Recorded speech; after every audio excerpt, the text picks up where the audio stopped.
In this video, I'm going to show you how to add Discord link to your TikTok bio. So first, what you want to do is you want to open up the Discord. Then you want to find the Discord server you want to share on TikTok. From there, click on the three dots at the top right, scroll down until you see the invite.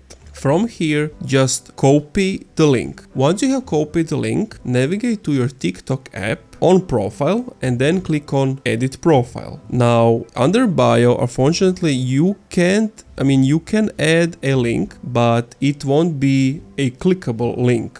Also you can't add an Instagram or YouTube, so you would need to switch to a business account. Go to the top right on the three bars, settings and privacy, go to account and then switch to business account. Just follow these on-screen instructions, skip and do whatever. Then go back, click on edit profile, and now you can see I can add my website. And basically, if I click on get started and I register, then I will have the option to add a link. And that's it. Thank you for watching this video. If you enjoyed, leave a like, comment, subscribe.